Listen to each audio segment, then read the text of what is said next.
Assalamualaikum warahmatullahi wabarakatuh. Nama saya Wahyudianto, sarjana olahraga. Saya berasal dari UPT SDN 378 Gresik, calon guru penggerak angkatan 9 Kabupaten Gresik. Di sini saya akan menjelaskan tentang tugas 1.1.A.8 tentang koneksi antar materi, yaitu kesimpulan dan refleksi modul 1.1 tentang pemikiran Ki Hajar Dewantara. Kerangka pembelajaran modul 1.1 yang pertama dimulai dari diri, yaitu membuat refleksi diri tentang pemikiran Ki Hajar Dewantara. Yang kedua, eksplorasi konsep, yaitu untuk memperdalam pemikiran kita tentang konsep pendidikan menurut Ki Hajar Dewantara. Yang ketiga, yaitu kolaborasi, di mana kita memilih ruang untuk saling kolaborasi antar sesama CGP untuk mengeksplorasi nilai-nilai sosial budaya yang berada di daerah asal. Yang keempat, yaitu demonstrasi konstekstual, yaitu kita harus bisa mendesain strategi dalam mewujudkan pemikiran Ki Hajar Dewantara. Yang kelima, yaitu elaborasi pemahaman, di mana kita di sini menuangkan beberapa pertanyaan yang akan dibahas bersama instruktur. Yang keenam, koneksi antar materi, di mana kita membuat kesimpulan dan refleksi diri tentang apa yang telah dipelajari di modul 1.1.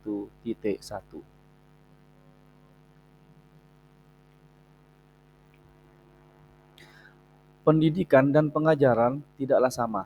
Menurut Ki Hajar Dewantara, pengajaran merupakan bagian dari pendidikan. Pengajaran adalah proses pendidikan dalam memberi ilmu untuk kecakapan hidup anak secara lahir dan batin. Pendidikan adalah menuntun segala kodrat yang ada pada anak-anak agar mereka dapat mencapai keselamatan dan kebahagiaan yang setinggi-tingginya, baik sebagai manusia maupun sebagai masyarakat. Pendidikan menciptakan ruang bagi murid untuk bertumbuh secara utuh agar mampu memuliakan dirinya dan orang lain serta menjadi mandiri. Dasar pemikiran Ki Hajar Dewantara. Yang pertama yaitu sistem among atau menuntun. Yang kedua, sesuai dengan kodrat alam dan kodrat zaman. Yang ketiga, berpihak pada murid. Yang keempat, berbudi pekerti. Yang kelima, trikora Ki Hajar Dewantara, yaitu kontinu, konvergen, dan konsentris. Yang keenam, merdeka lahir dan batin. Yang ketujuh, bukan tabul rasa. Yang kedelapan, pendidik seperti petani. Apa yang saya percaya tentang murid dan pembelajaran di kelas sebelum saya mempelajari modul 1.1? Yang pertama adalah transfer materi pembelajaran. Jadi di sini saya hanya mentransfer materi pembelajaran hingga tuntas dan tidak ada kesinambungan lagi. Jadi tugasnya hanya menyampaikan materi yang sudah ada. Ini yang pertama. Yang kedua, pembelajaran berpusat kepada guru. Jadi guru di sini menjadi sebagai aktor utama, guru sebagai subjek, ya. Dan guru adalah model yang selama ini saya terapkan adalah sebagai penceramah. Dan yang ketiga, nilai kognitif lebih utama. Nah, di sini saya hanya memilih nilai akhir, mementingkan nilai akhir. Jadi nilai kognitifnya, apapun kegiatan siswa yang penting bisa mendapatkan nilai yang sempurna. Ini tentang murid yang pembelajarannya sebelum saya mempelajari modul 1.1.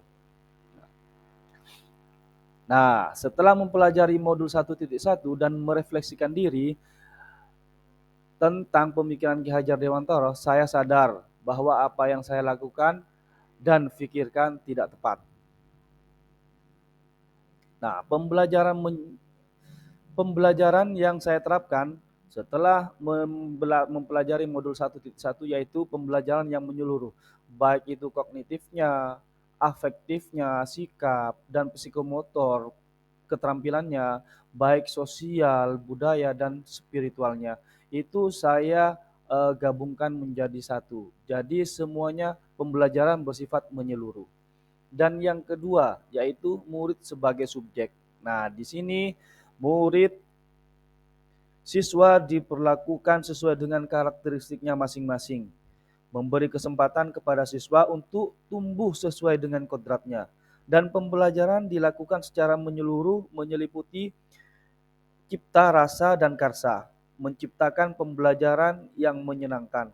Terus di sini guru dalam pembelajarannya memihak kepada siswa. Dan yang ketiga, guru sebagai fasilitator. Nah, di sini guru harus tulus, ikhlas penuh dengan kesabaran dalam menuntun siswa. Jadi siswa guru di sini bertindak sebagai fasilitator. Jadi guru siap menuntun anak ke lebih eh, leb- lebih ke jenjang yang lebih tinggi lagi.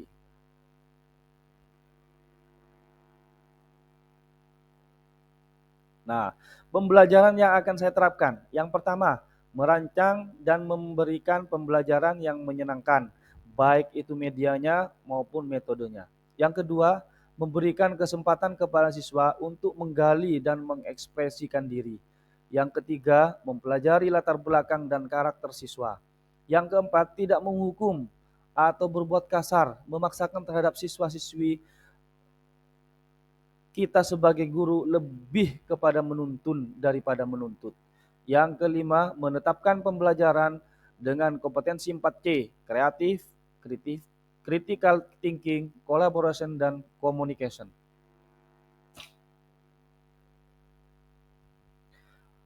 Harapan ke depan, guru dan murid saling berkolaborasi untuk menginisiasi atau menciptakan kedalaman, rasa takjub dan kasmaran, spiritual, intelektual, dan sosial untuk mencapai keselamatan dan kebahagiaan sebagai manusia.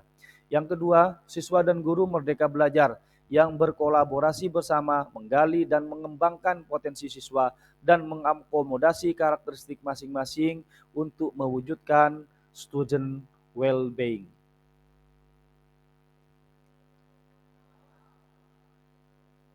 Mari bergerak dan menggerakkan. Assalamualaikum warahmatullahi wabarakatuh. Salam dan bahagia. Terima kasih.